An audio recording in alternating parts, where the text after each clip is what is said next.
Hello heroes of Arcasia, Henry back with another episode of Patch Notes with Henry. Today we're going to cover the December Winter Soloist update, which is going to be arriving in Arcasia on December 18th. It's going to have some really cool new stuff. The Soloist theme is coming because we have some new solo modes coming to the game with Feja and Echidna.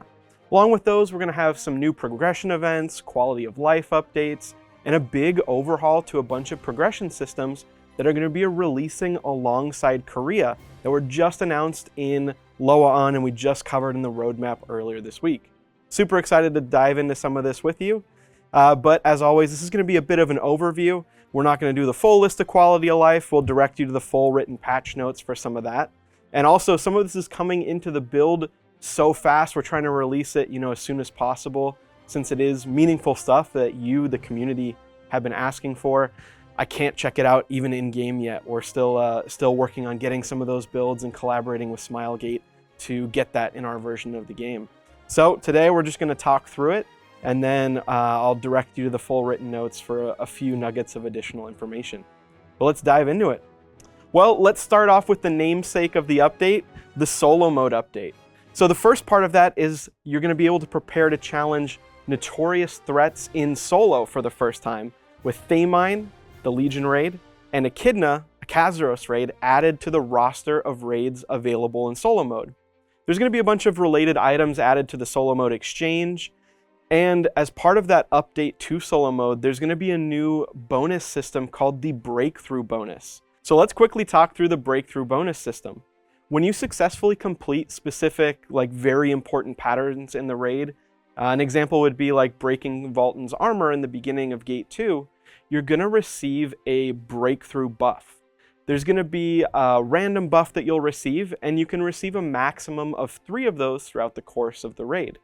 The buff list is something that's still being developed even right now leading up to the update, but one that I can talk about is the Super Self-Reliant buff, which is a spin on the existing Self-Reliant buff that allows you to survive like a wipe pattern. The way that this one's going to work is it's actually going to be a play on that which protects you even more, protecting you from even crazier wipe patterns or, for example, falling off of the map. So there's going to be kind of those new spins, and you'll be able to earn those throughout the course of the fight while still learning the mechanics of the raid in solo mode. Along with that update, we're also going to be instituting a cost decrease for solo mode View More rewards, those rewards that you can purchase after you clear a gate. The full list of all of those rewards are in the written patch notes, but I'm not going to read through the full list because it goes for every gate from Vultan all the way through Ivory Tower. So there's a ton of adjustments there. I think my quick napkin math on it was somewhere between 30 to 35% reduction. So a pretty sizable one for players that are still clearing that on some gold earners and trying to purchase those rewards to further their characters, hone up, get those materials, that sort of thing. And the final quick note on solo mode, there's been a slight nerf to the Kakul Sadon raid. The bingo phase of Gate 3 has been removed just to make that a bit more of an express and easier experience for players playing through that on solo mode. It will still be in the non-solo mode versions of the raid, so players can still experience that when they go fight Kakul Sadon on his other difficulties.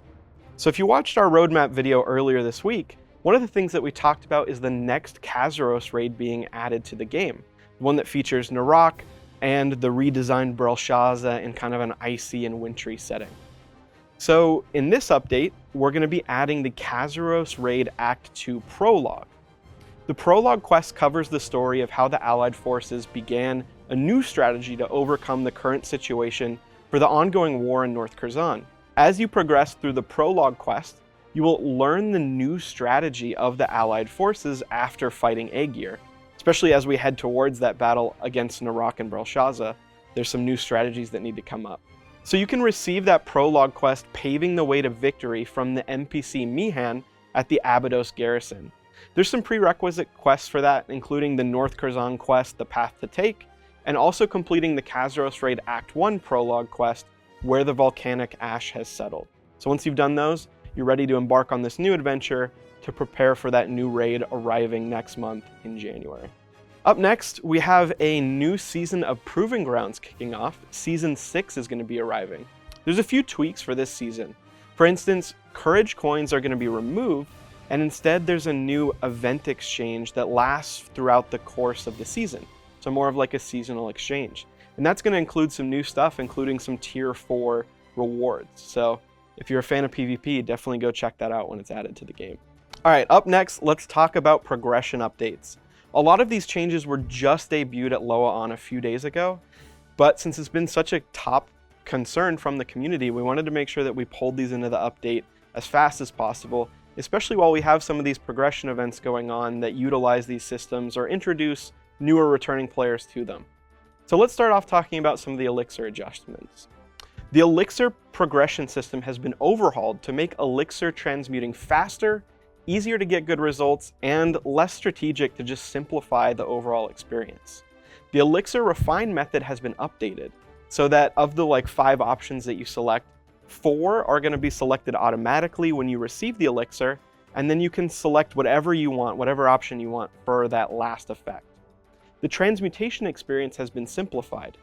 We decreased the transmute times from 14 down to 10, so while there's less times you transmute, we simplified and improved the advice options granted by the sages. We also removed the order and chaos gauge system and then increased the great success rate. So while you're transmuting the elixirs less times, the options are going to be simplified, it's going to be easier, and also you're going to have a way better chance at hitting those great success rates. Along with that, there's some other simplifications. We decreased the number of view other options from 2 down to 1, so you just have that one kind of save option if you need to completely recycle something. But with the new options, it should just be a simpler experience and let you go through that just faster and easier overall. Up next, let's talk about some of the adjustments to the Transcendence system. This system has also been overhauled to simplify the progression path. The system will now purify stone tablets instead of breaking them, so the mini game has kind of shifted around. When Transcendence starts, a little fairy is located on the beginning stone tablet, and then as you select elemental cards, the fairy moves a designated number of times, and each elemental card has an activation probability. When the fairy moves through all the tablets and reaches the last one, the Transcendence will be completed. New special tablets to help Transcendence will be added, and the effect of Elzuin's Grace will be modified accordingly. We hope that this will just simplify the experience overall and make it smoother as you progress through it on both a new character, or if you're a player going through it for the first time, you probably won't need to rely on as many outside programs. I know a lot of people use the Transcendence calculator, for instance. This should just simplify it and make sure that you can progress through that system without needing to know too much outside knowledge about how to do it optimally. All right, for advanced honing, another progression system, a new honing support material will be added. It's going to act kind of similar to tailoring and metallurgy books when you're honing your normal gear, but instead is going to increase the great success chance for advanced honing. I think this will be just a good way of granting players some materials to help them through that system. I know there's been some talk in the community about it feeling a bit expensive when you're doing it in tier 4 as opposed to tier 3, but hopefully this helps us, just be able to grant some materials to make that a little bit faster and alleviate it. But if you have any continued feedback, feel free to keep supplying that to our teams. It's always super helpful. So that's it for kind of the end game system reworks, but we're also able to pull in some changes for tier 2 and tier 3 chaos dungeons for players that maybe still have some alts down there, or for new players that are coming in and still experiencing that content. So tier 2 and 3 chaos dungeons have been decreased from 2 per day down to 1 per day. You're still going to receive the same amount of rewards from that as before, all the gear, accessories, honing materials, silver, gems, and whatnot. So you're not going to be missing out on anything. It's just going to simplify that experience down into 1 dungeon rather than needing to re-enter and do it again. To go along with that, you're going to have to spend 100 Aura of Resonance instead of 50, and then you're going to need to use 40 rest bonus instead of 20 if you want to get those increased rest bonus rewards. Very similar to how it functions in tier 4 when you're doing the Kurzan frontline. And then along with that, Chaos Dungeon Stronghold Dispatch rewards are going to be adjusted accordingly.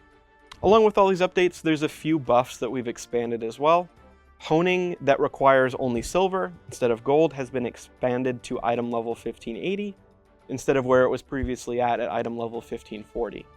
We also expanded the starting novice adventurer buff and expanded the Procyon's protection effect all the way up to Echidna normal mode. So that will help players kind of check out some of those raids like Echidna and Thamine with these buffs to make that experience a little bit easier, especially, you know, if they're new and want to check out solo mode, they'll be able to have this when doing those difficulties of the raid. All right, let's talk about events. We got some cool stuff coming in this month to hopefully continue to help with progression, since we've been kind of on that train. We can keep the good times rolling. One thing I know people are going to be looking forward to is we're adding a South Kurzan Power Pass. Those are going to be available in the store, but we're also going to be giving a free event one to all players. Using that South Kurzan Power Pass is going to drop the designated character off at item level 1580, as if they've just completed the South Kurzan storyline. This event Power Pass is going to be available to use until February 26th, 2025. The other big event that we have coming in is going to be called the Icy Breakthrough event. It's a new mission-based progression event built to help players progress through the beginning of Tier 4. It's a great continuation of the ongoing Hyper Awakening Road event and will help progression in early Tier 4. There's going to be 4 categories of missions. There's weapon honing, armor honing, clearing Echidna gates, and clearing Behemoth gates. The honing missions will grant Hellfire honing books and gold as you hone your gear over item level 1640.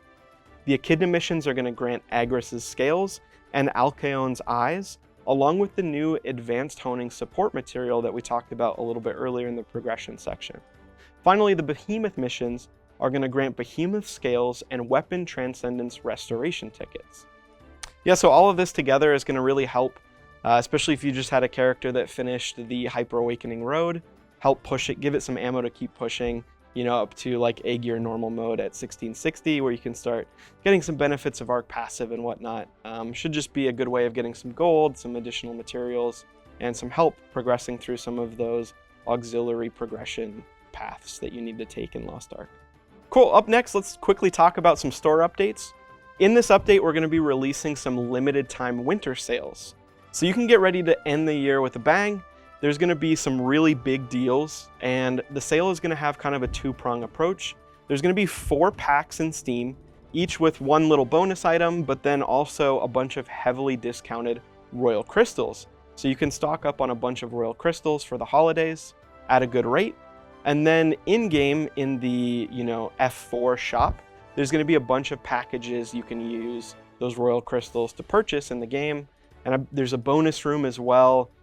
So as you purchase some more of those packs, you'll continue to earn rewards and get some cool bonus items. We're going to publish a full showcase of those packs the day that the update drops, so make sure to keep an eye out for them. The dates for that sale are going to be December 18th to January 8th, so make sure you hop in and grab them while you can. So along with those limited time sales being added to the shop, there's also going to be a new cosmetic collection. We're going to have the Snowfield set arriving in the shop. You can reach the height of wintry fashion with the new Snowfield formal party skins and travel as if you were in a winter wonderland in the Snowfield sled mount. A festive fairy pet kind of rounds out the collection as a cool new companion. Let's take a look at the new cosmetics showcased here.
All right, let's round out the video with some general updates. I've pulled out a few updates that I think the community, you all are going to really care about, and we'll talk through some of those, but there's going to be a bunch more. And this is the section where if you're really curious about all of the little system changes, I'd encourage you to go read through the full notes. But there's a couple thousand words of just kind of general small systems changes that we don't really have time to read through all of those today. But let's talk through some that are pretty important. So first of all, the music box of memory is going to be improved. We simplified the starting condition of a bunch of those quests to create a smoother and more streamlined experience. So if you want to start getting some of those collectibles, now's a great time. You're going to be able to hop in and get them a little bit faster with maybe a fewer prerequisites. All of the ways which that has been tweaked is listed out in the full notes. There's some pretty cool combat improvements coming. The one that I'm personally most excited for is we've removed the internal cooldown of monsters' counterattacks, so that even if a boss uses a counter pattern consecutively within like a short period of time, you're now going to be able to counter that second pattern.